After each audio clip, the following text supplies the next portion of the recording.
Raylan Torres and Harold Alarcon. And that's how potent this team of the San Juan Knight is. But sa kabila, I am liking how these three guards, Yves Sason, Hubert Cani, and Alfred Flores, to have that space, that rhythm, and that balance to take a shot.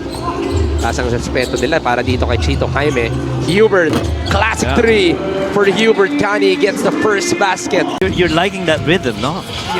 Yung freedom to take that shot and a lot of confidence. Nagbibiroan niya kami, siya na lang ang hindi tumatanda sa batch namin. Ito si Hubert Cani still playing at for Christian Malagasay. Fortea, balik dito kay Alarcon. He drives, kicks. Oh my Aldrich Ramos, just a lot of space. It's good for Aldrich Ramos.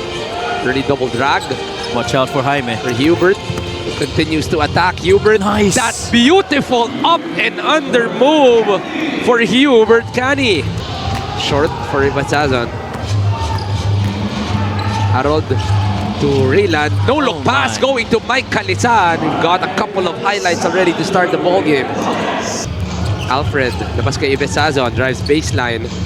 Well defended by Raylan. Yeah. Only 5 seconds remaining. Flores from downtown. It's good for Alfred Flores. Oh, no. Good. Mga coaches. Chris Javier getting another triple in the ball game. 3-pointers apiece Yeah. in this ball game. 3 out of 8 for Bataan, 3 out of 6 for San Juan. And they are taking more shots outside than it is from the inside. You know, ako yung i-score. I gotta find an open teammate. And that so far has done them well. Flores gets it back-to-back. 4th triple of the ball game. 3-point shooting has been a thing for both of these teams. Sleet on the drive. Wamar. Middle. Straight line and in for Orlan Wamar. 10 triples.